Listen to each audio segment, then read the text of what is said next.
PepsiCo masters cloud management with FinOps. TikTok fights a potential U.S. ban, citing free speech concerns.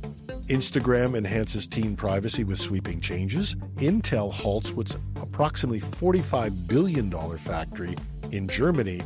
And the Internet Archive races to preserve our disappearing digital history.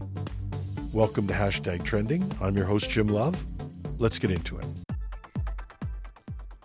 As companies rush to the cloud, many are discovering an unexpected challenge: skyrocketing costs. But PepsiCo has found a way to keep its cloud spending in check while migrating hundreds of applications. Kimberly Floss, PepsiCo's IT Senior Director of Global Cloud Platform Enablement and Migrations, recently shared insights into the company's cloud cost optimization strategies.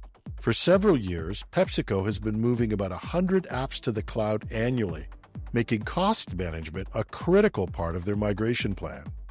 Floss emphasizes the importance of a proactive cost management program. She says, "There's a perception that your cloud costs just grow and grow, but in many cases, there's a really good reason for it. You just have to get in front of it so that people don't think it's just exploding." The key to PepsiCo's success lies in embracing FinOps principles. For those who haven't heard of FinOps, it's a new discipline that allows for not just the cost management of IT, but a whole cultural and process shift in companies. PepsiCo has implemented a detailed cost allocation system, categorizing expenses into direct, indirect, and shared usage, and they feel that this granular approach is allowing them to attribute costs accurately and to promote accountability across the organization. But Floss says it's not just about numbers. She stresses the importance of cultural change and continuous optimization. From a FinOps perspective, you're never done. No matter how great you think you are, there's more to do tomorrow. PepsiCo's two-tiered approach includes a centralized governance team led by Floss, which handles policy, reporting, and training, while smaller, decentralized teams manage day-to-day costs. They've also invested in third-party tools to support their FinOps capabilities. As cloud spending continues to surge across industries, PepsiCo's strategy offers valuable lessons for other enterprises looking to maximize their cloud investments while keeping costs under control. And we'll put a link to FinOps.org in our show notes. If you haven't seen it, it's worth looking at. TikTok is taking a stand against a U.S. law that could force its sale or face a ban, arguing in court that such an action would have a staggering impact on free speech for its 170 million U.S. users. The popular social media platform, along with its parent company ByteDance, is challenging the constitutionality of the law, which stems from concerns about potential data exploitation by the Chinese government. TikTok has consistently denied any ties to the Chinese authorities. In a Washington, D.C. appeals court, TikTok's lawyer Andrew Pincus argued that the law imposes extraordinary speech prohibition based on indeterminate future risks. The company maintains that it's not owned by China, but by ByteDance Limited, a Cayman Islands holding company. The case highlights the tension between national security concerns and free speech rights in the U.S. And while the U.S. government argues that the law targets companies controlled by foreign adversaries, TikTok and its supporters claim it infringes on their constitutional rights. Content creators are also weighing in, with some arguing that the ban would impede their right to work with their chosen platform. The case has garnered significant public interest, with thousands tuning into live streams of the proceedings. Legal experts suggest this high-stakes battle could potentially reach the Supreme Court, given its implications for both national security and free speech. As the case unfolds, it's likely to set important precedents at the intersection of technology, free speech, and national security in our digital age. Instagram has announced significant changes to teen accounts, aiming to enhance privacy and safety for younger users.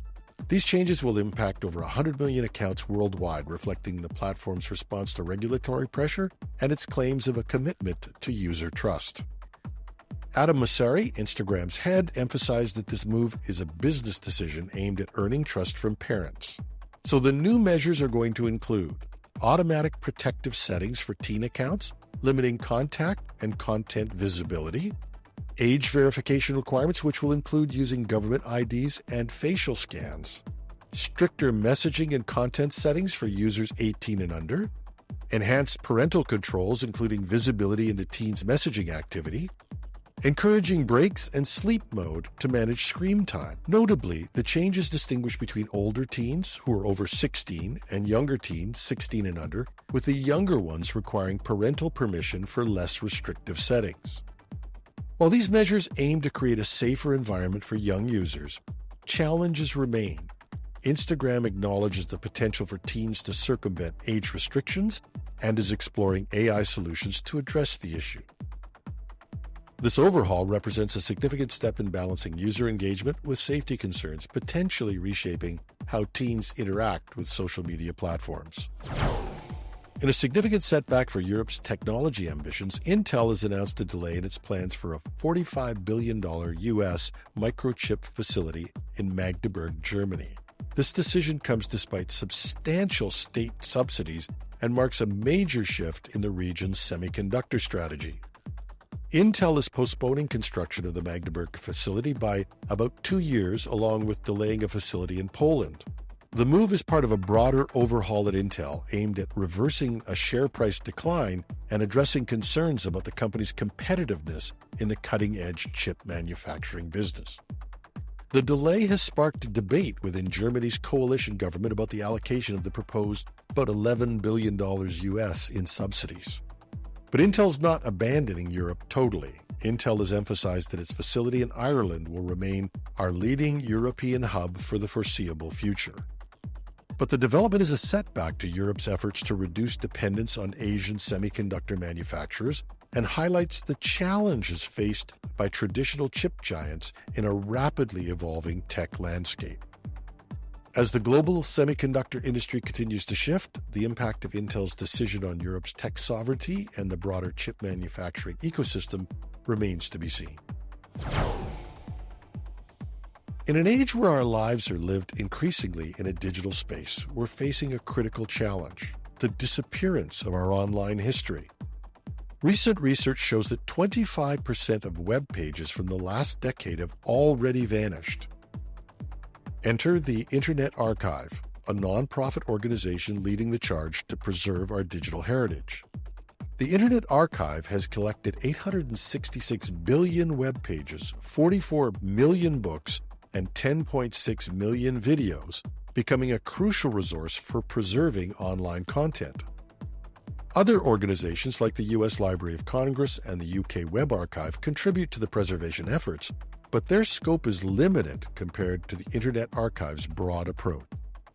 But despite its efforts, the archive is facing significant challenges. There are financial threats, technical challenges, cyber attacks, and of course, legal battles with publishers and music labels. The decentralized nature of archiving efforts leads to varied priorities and potential gaps in preservation. Experts argue for increased funding and support for digital archiving initiatives to ensure the persistence of our online history. So as we continue to live more of our lives online, the importance of preserving our digital footprint grows. The Internet Archive's work highlights the need for coordinated, well-funded efforts to ensure future generations can understand how we lived in the early 21st century. And if they ever can figure it out, they could explain it to me. And that's our show. I'm your host, Jim Love. Have a wonderful Wednesday.